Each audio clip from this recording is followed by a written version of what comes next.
magandang araw mga kasari-sari. Ito na naman ang inyong palawenyang tindera si Ate Tintin. At for today's video, sasagutin ko lang ang isa sa katanungan ng ating viewers. Pero bago tayo magumpisa, huwag ka nang mahiya. Pindutin mo na ang subscribe button na yan. Lalo ka nang nanonood kay Ate Tintin na hindi pa nakasubscribe. Oh, no! Libre naman yan. Ano ka ba? Huwag ka nang mahiya. At syempre, pakilike na rin ang aking video kung isa ka sa nakaka-relate at syempre, may nakuha kang idea. At isabay mo na rin ang pag-click sa notification bell para pag may bago akong video, isa ka sa manonotify at malalaman mong may bago na namang chismis si Ate Tintin na hatid. Ano pang inaantay mo? Umpisahan na natin ang Real Talk. Masaya at mainit-init nating chismis. Muli, magandang araw mga kasari-sari, no? Sasagutin ko lang ang simpleng katanungan ni Ma'am. Bagamat nasagot ko na ito sa ilan ko pang vlog, ay sa ilang kong video, no, na nagawa mga kasari. Pero dahil malakas kayo sa akin, ako lang ang mahina sa inyo, hindi kayo nagla-like sa aking video. Ay, syempre, gawa natin ng explanation, o explanation parang teacher si Ate Tintin. Nagtanong siya doon sa video ko na siguro mga isang taon nang nakalipas. Kung titingnan mo ay malumanay pa si Ate Tintin magsalita. Mahiyain pa ako doon. Medyo may kahinhinan pa tayo doon pagka nagkukwento tayo, nagchichismis tayo, no, mga kasari. Syempre ba, nag-uumpisa pa lang si Ate Tintin, no, na humarap sa inyo, madlang people.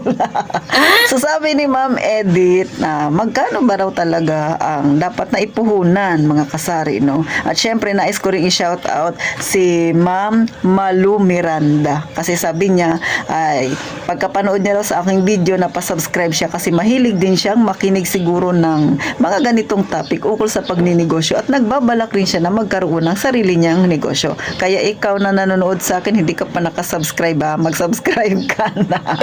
So, eto para ito sa lahat ng gustong magkaroon ng tindahan, gustong pasukin yung ganitong journey, mga kasari, tapos meron na kayong naiipon na puhunan, kaya lang nag-aalindangan kayo, hindi ninyo alam kung yan bang ipon ninyong pera ay kasya na ba yan sa itatayo ninyong negosyong sari-sari store.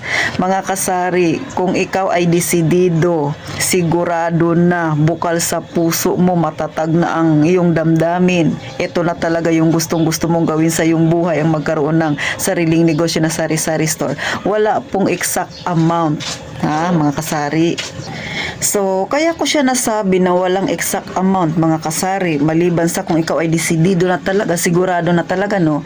Simula nung nag-vlog ako, no, napapanood ko at saka nakikita ko rin sa nagko-comment, nagkukwento sila na Ate Tin, ako nag-umpisa rin ako sa maliit na punan, ngayon lumaki na. So meaning, wala talagang exact amount. At syempre, nangyayari talaga yan na yung iba talaga nagsisimula sa 2,000. Yung isa pa nga sa mga nabasa ko, may iilan doon, no, 500 nag-umpisa sila sa pagkakaroon ng sari-sari store. Pero syempre, hindi tayo mag-expect ng maraming paninda sa halagang 500 na yan, mga kasari. Kahit na sa panahon natin ngayon, no, 1,000, 2,000, pwede ka nang magpanimula. Siyempre, yung bibilhin mo ng mga paninda, yung mga basic talaga na nakikita natin sa ating kusina. So, pailan-ilan yan, mga kasari, no? Wag lang tayong mag-expect na mapapalago natin kaagad kung ang puhunan mo ay sadyang napakaliit. Pero, isa lang ang masisigurado na Tintin, kikita ka, mga kasari. Para sa akin, no, kahit gaano pa kaliit ang iyong puhunan na panimula, pero sigurado ka, magaling kang humawak ng pera ng iyong negosyo, darating yung panahon na mapapalago mo rin. Kaya lang, syempre, paunti-unti nga lang, no? Hindi nga lang sabi sa gaya ng nakikita natin na yung nag-umpisa talaga na may tamang puhunan talaga sila. Halimbawa, ang puhunan nila nasa 30,000, 40,000, yun talaga medyo marami-raming paninda na yun. Syempre, lalo na kung ang location nila maraming tao. Pero kung ang panimula mong puhunan, sabi natin 1,000, 2,000, and then hindi naman ganun kadami pa yung customer dyan sa area ninyo, hindi lang tayo tayo mag-expect na malaki kaagad ang kita. Pero kaya nga nasabi ko, isa lang ang masisigurado ko, kikita ka sisi, no?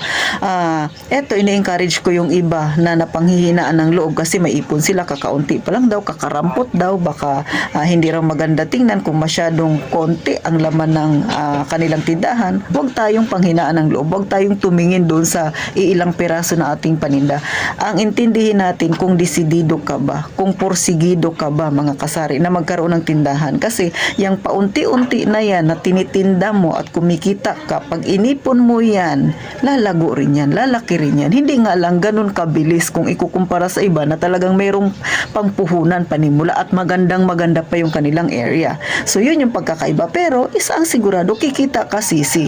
So huwag lang magmamadali, kaunting pasensya lang, habaan pa ang pasensya, magpursigi, mag-isip ng pwedeng idagdag sa paninda, mag-isip na kung paano mo mapalago ang iyong tindahan. Yun yung dapat na maging mindset natin mga kasari para syempre paunti-unti ay umahon ng ating maliit na itatayong tindahan. So, para sa iyo, Ma'am Edith Perry, sana po kahit papano ay na-encourage kita, Ma'am, no? Hinay-hinay lang tayo sa pagkakaroon ng puhunan sa ating tindahan. Huwag natin ilalahat. Nagawan ko na to ng video kung bakit.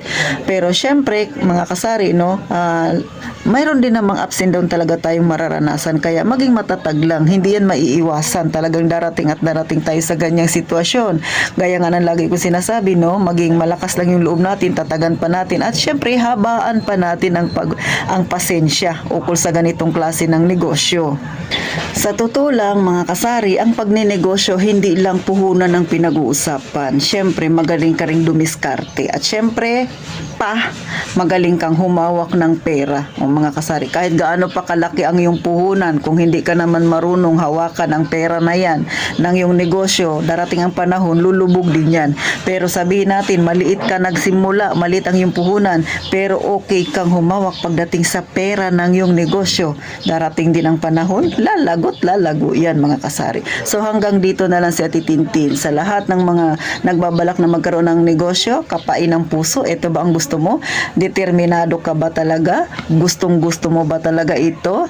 Yan na ba talagang desisyon mo? Abay, ano pang ginagawa mo? Huwag ka nang magpatumpik-tumpik pa. Kahit maliit ang iyong puhunan, i-go mo na yan, sisi. So, paano makita tayo sa susunod na vlog na Titintin? At gaya nga ng palagi kong sinasabi, pag-iingat tayong palagi, mga kasari.